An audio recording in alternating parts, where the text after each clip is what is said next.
about the arrest, and so I am here to give you as much information as I can. I will answer all of the questions that you have. Keep in mind that the information that I'm going to give you may not be all of the information that I have, but because of what we're doing and because of the investigation that will obviously continue concerning this, there are some things that I cannot give you, or that I will not give you, but I will do everything I can to answer your questions. So to begin with, yesterday afternoon, before former President Trump arrived to the rally, we made contact with an individual on the inner perimeter of our operation at the rally.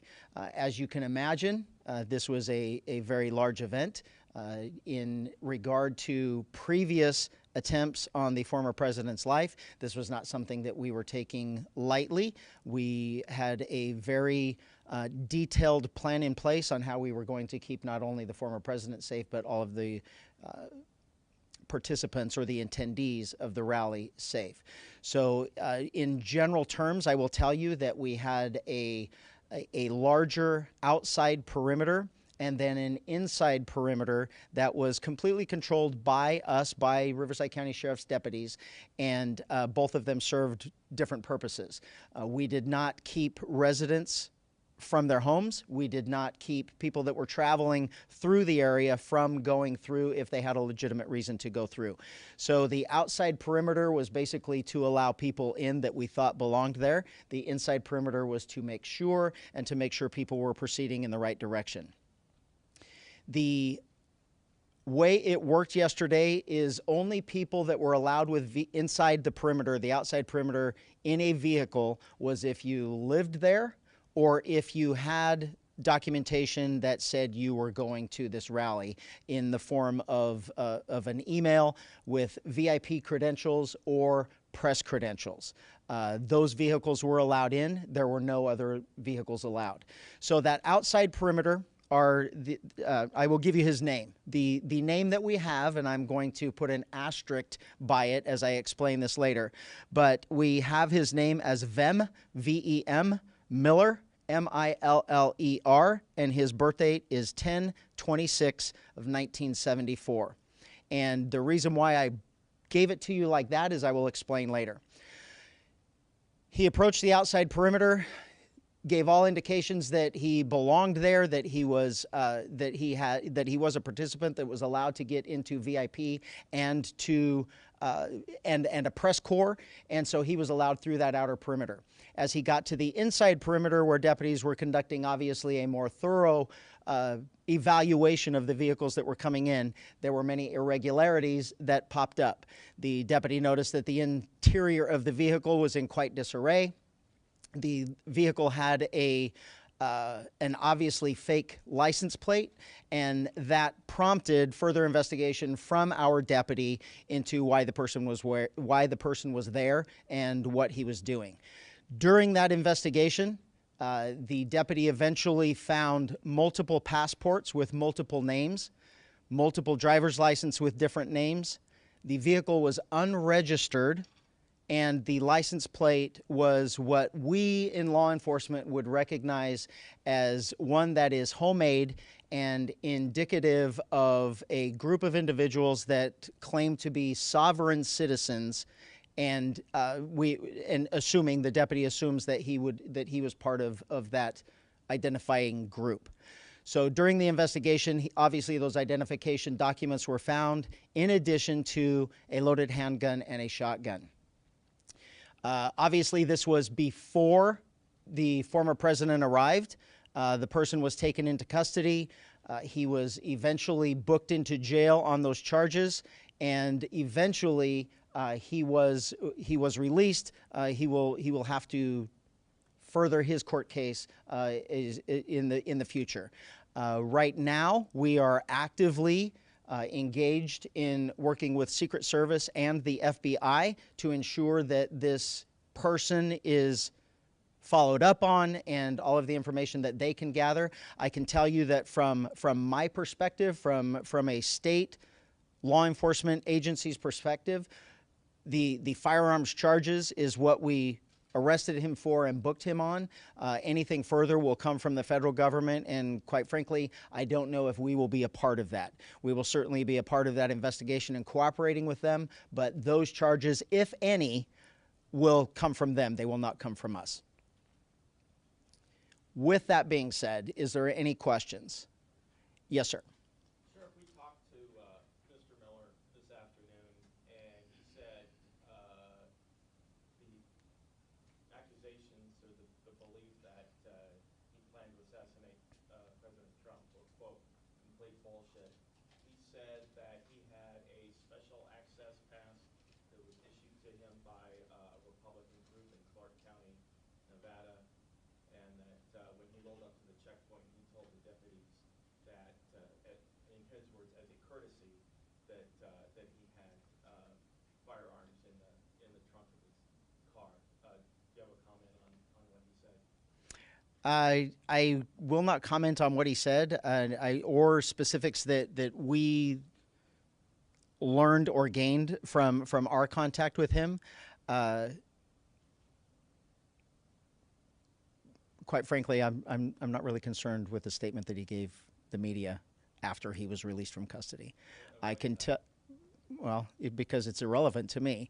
I mean, as far as I'm concerned, there were a minimum of 25,000 people that entered past those deputies into that location that had legitimate identification and weren't carrying guns. So I will just go from there. Yes, ma'am. Sir, you've been quoted as saying we probably stopped another assassination attempt in the press enterprise, and then obviously you just gave us all of that information. I'm just curious how, what about what happened led you to that conclusion and that statement, given what you just explained about what you saw in the car and everything? Yeah, so basically, I honestly, I will be honest with you, I don't remember saying that, but it certainly would be something I did say because it's something that in the last 12 hours we've talked about extensively of what happened. Thank God, and by an act of really what we did in the week leading up to keeping that place secure, I certainly wouldn't want to be saying after the fact that I wish we would have done something to prevent that shooting. And there is absolutely no way that any of us are going to truly know what was in his head. I can tell you that none of the other probably 50,000 people that showed up yesterday for that event brought multiple passports with different names and guns. And if there is any further statement about whether or not he belonged there, the statement of him saying that he was given credentials to be there by someone else, that's not up to me to decide. I mean, we didn't arrest him for going inside the facility. We arrested him for having guns, illegal guns in his car. What his frame of mind was, all we can do is speculate, unless we truly just want to believe anything that he tells us. I guess it's just, given everything that's happened leading up to in this presidential campaign so far, it's just quite a dramatic statement to make, given what we've seen so far. A dramatic statement for me to make? Well, just, yes. I guess, but there wasn't any, So this is what I'm glad of. This is what I am very glad of. I know that the presence that we had at the rally with deputies, with snipers, with counter snipers, and Secret Service snipers and counter snipers, I am glad that we're not talking about this after we shot him. We get to talk about it before, and no matter what, it's all going to be speculation about what his intentions were getting there. What we do know is he showed up with multiple passports with different names, an unregistered vehicle with fake license plate, and loaded firearms. If you're asking me right now, I probably did have deputies that prevented the third assassination attempt. If we are that politically lost, that we have lost sight of common sense and reality and reason, that we can't say that, holy crap, what did he show up with all of that stuff for and loaded guns, and I'm going to be accused of being dramatic? We have a serious, serious problem in this country because this is common sense and reason. I saw some of you there yesterday. You didn't have guns and fake IDs. I don't know how else to explain it. Sheriff, you were talking about the two perimeters and how, the one checkpoint and you go to the inner one. I'm just curious, did he have the proper credentials to get past those, did that check out?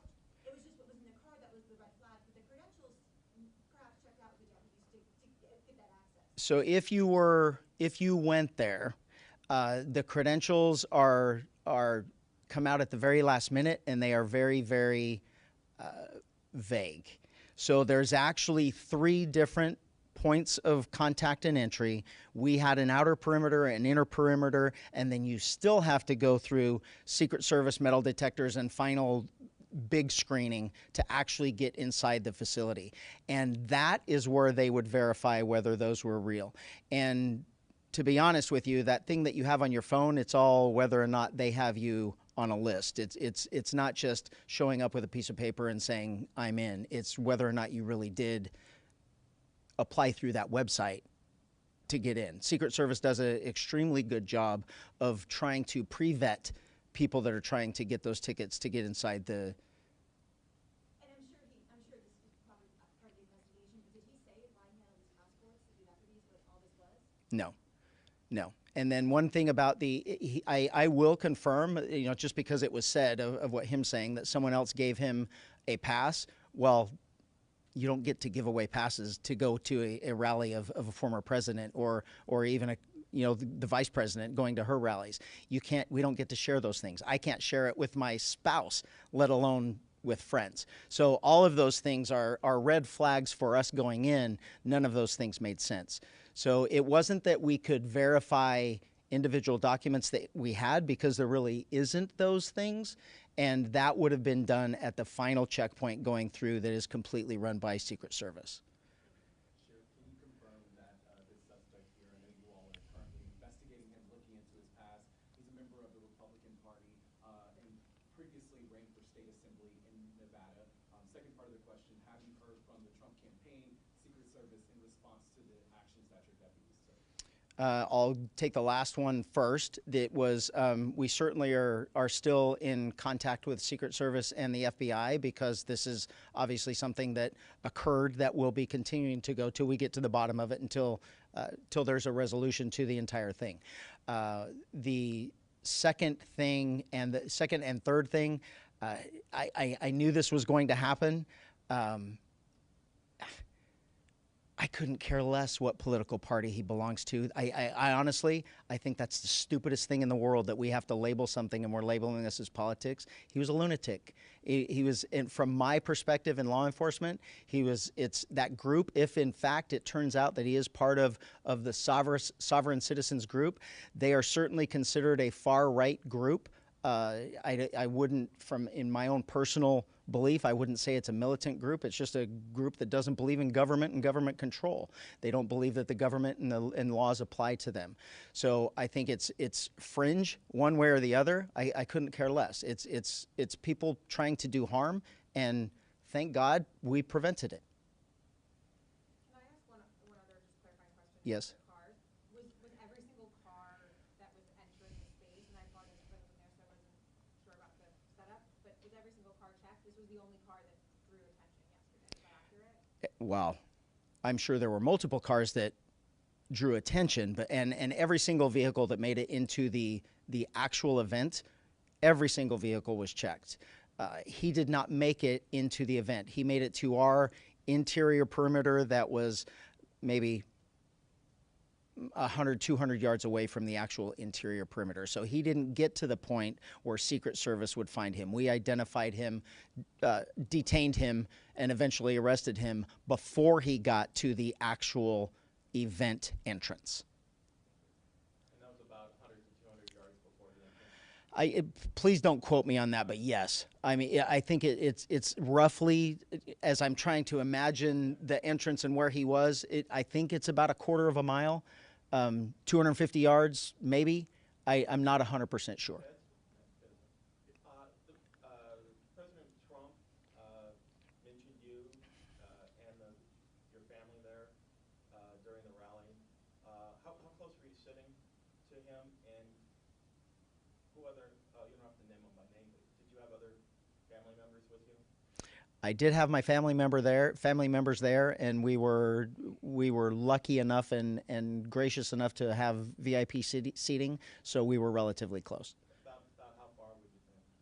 How far away was I from him? Right. 40 yards. Thinking back to what might have happened, do you feel concerned for your safety or your family's safety now? I will tell you, as the sheriff of Riverside County, and knowing what we know going into this event, that there had been 2 attempts on our former president's life, and the amount of people that were going to be coming to this in such a short notice, what my team was able to do and what we did for the goers to this event, for the attendees, I was completely confident that there was absolutely nothing going to happen inside that facility, and I am inside that venue, and I am extremely proud of what the deputies did and the buy-in, the personal buy-in that they took upon themselves to ensure the safety of our former president and the attendees of that rally. I was not concerned for myself at any point. Even after the fact, knowing that this guy was there? It was our intent to make sure that there was an outside perimeter and an inside perimeter, that no one that did not belong there, that intended to do him harm or anyone else harm, would be allowed inside that event. And we did exactly what we had hoped for. And in hindsight, looking back, the planning that my team did and the actions of my deputies into this is exactly what we had hoped for. And we know that we prevented something bad from happening, and it's irrelevant what that bad was going to be. Were there any adjustments to security after the discovery was made, especially with so many people leaving this large-scale event and the traffic backups and everything? Did you guys readjust what you were doing in terms of security? No, I will tell you that when I was told that we had made an arrest and the brief particulars of what the arrest was, what it involved, I really, my first thought was, we did everything right. It worked. I was told where it was. I knew it was an outside perimeter, and I was not concerned at all. I was not concerned for anyone else's safety. I knew that the precautions that we put in, the measures that we put in, did exactly what they were supposed to do.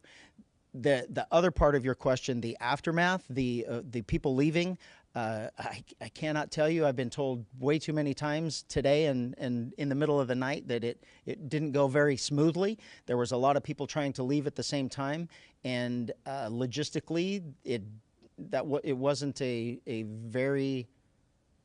wasn't conducive to going smoothly. And as far as we know, there were no injuries, there were no incidents, there was no neighbors called to complain or anything like that. And as far as I know, everyone made it home safely. So 2 different questions there, or parts to it, but we did not do anything different. I will say, I take that back. We did. There were a lot of people that have complained or that have said or wondered why there are deputies in riot gear. We had deputies that were off-site that were ready for something, to respond to something should something happen, and they were never intended to come inside the facility unless that happened. Afterward, when everything was over and it was obvious there were problems with people leaving, with people trying to get over fences and those types of issues, we did bring those deputies in just as extra help in funneling people out. There was never any, the only odd part about that was they were prepared all day in their riot gear, if you want to call it that, and that's how they showed up. We got them there as quick as they could. There was never any, we certainly didn't treat it like a riot situation. It wasn't. Everyone was very orderly in their efforts to leave, and we just ensured that no one got hurt or everyone stayed out of the street, stay on the sides, and everything was orderly. But other than that, everything was fine, and as we went throughout the day yesterday, we didn't change anything. Sheriff, can I ask you a question? what charges were filed? When is the arraignment? Anything else related to it? There were 2 guns and multiple boxes of ammunition for both. There was a handgun and a shotgun. And he was cited for the gun. They were unregistered firearms, so he was cited for the unregistered loaded firearms in a vehicle, and he was those are state crimes, and he was released on those crimes. He was booked into jail and released with a promise to appear at a future date in court. And I'm sorry, I don't know what that date is. I'm sure on our Jim's information it will show when his next court date is. You said he showed a fake press pass that you found to be fake and everything. What affiliation did that press pass have, and how did you know it was fake? Semantically, I can't comment on whether or not there is an actual physical fake pass. He claimed to be a journalist, and he claimed to have VIP status at the event that got him into the perimeter. And then when that investigation was continued by the deputy, that didn't necessarily materialize. So other than his words of saying he was a journalist and that he was there as a media, I can't tell you that that he gave us a document that said I'm the media, and we said that was fake. Were you able to verify that Instagram account that I mentioned to you that's his? As of yet, I have not. I know they're working on it, and someone may have tried to tell me, but I didn't bring my phone, and that's how they would have notified me. I know we're actively trying to track that down, as well as Secret Service and the FBI. But And so who's investigating now? our investigation is relatively done. The continuation will be a cooperation between us, the Secret Service, and the FBI. More than likely, federal charges like that would be headed by the FBI. I can't say that for sure, but it's a combination of all three. And I will say the working relationship and the effort that we all, the federal agencies and the sheriff's office, put into this going in was seamless. The communication is great. I have no complaints, and it's certainly, by me telling you it's someone else's investigation, that's just the nature of a federal crime. If they are ever able to prove that it was assassination attempt, and I'm not saying they're going to be able to, but anything like that would be federal. The state crimes are the weapons charges that we arrested him for. Somebody posted on social media that both you and he were apparently coincidentally at a premiere of a movie, Line in the Sand, some title like that. You don't know this guy, do you? You've never met him or anything. No, I do not. I have absolutely no idea. When you originally stated his name, you said it was an astral. So yes, and maybe I just didn't emphasize that enough at the end. So the name that he has given us is Vem Miller. That's what he was booked under. But he had multiple passports and IDs with different names. And then also you stated at the event there was 25,000 people, and later you said 50,000. Do we have a better count of how many? We don't have a total yet. There are two different numbers, though, because of the amount of people that were actually made it inside the venue.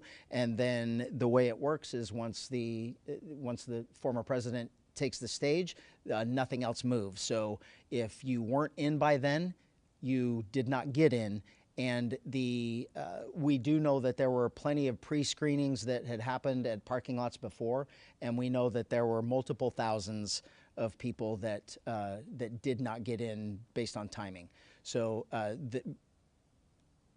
we have an idea of how many people were inside and outside, and we don't have an exact number. But that's the reason why I would have said two different things. You talked about this group, Sovereign citizens. It's a I don't know any in a law enforcement world. That's what we call them. That's what they call themselves, sovereign citizens, and it's just a political belief, if you will, that that government rules and laws and everything else that goes along with it doesn't apply to them. So this is an organized group, and this group, they have a lot of members here in Riverside County? I won't say they have a lot. Law enforcement across the country, we train on how to deal with them just because of the verbiage that they use when they interact with us. They believe that they're not necessarily toward us violent or confrontational, but it's obvious they don't ever want to answer our questions. They don't believe they need driver's licenses. They don't believe, and this vehicle goes along with it. They don't register their vehicles. This was an unregistered car that we had to go through VIN number and manufacturer process to verify that it was a legitimate car. It actually did belong to him. It's just, we know it was sold to him. It just was not ever registered. Have they shown a propensity for violence? Sometimes they do, but I can't say as an organization as a whole, but obviously, like a lot of different groups, bad apples give a group a bad name, and there certainly are people that are, but I'm not going to say that group as a whole is a violent group. I do understand what you said earlier about you don't know what this was or what it might have been, but when you see a vehicle with 2 guns, boxes of ammunition, different license plates and passports, and somebody claims to be with this group that you've described as being right-wing, first thing that goes through your mind is what? I need to thank that deputy for doing his job. That was the first thing that went through my mind. And it was like I probably said to somebody or around somebody that's been either printed or reprinted in social media, that I truly do believe that we prevented another assassination attempt. And it was solely by our effort of keeping those type of people out. It's also said that he had a high-capacity magazine that he used for the shotgun as a street sweeper, or for the pistol. It was for the handgun. The high-capacity magazine was for the handgun. It's different names on the passports, and I think, did you also say driver's licenses? Yes. Were these like tiny variations of the name, or like, Fred and Brown? I won't get into specifics, but it was both of you, the question that you're asking. Okay. Any details about another individual linked to a potential bomb threat at the event as well? We know that there were, no, not linked to an individual or specifics that I can give you.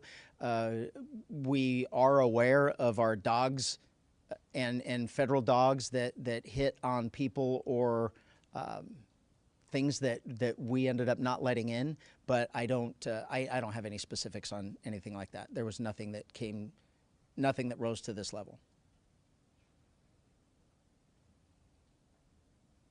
Anything else? Okay, thank you for coming.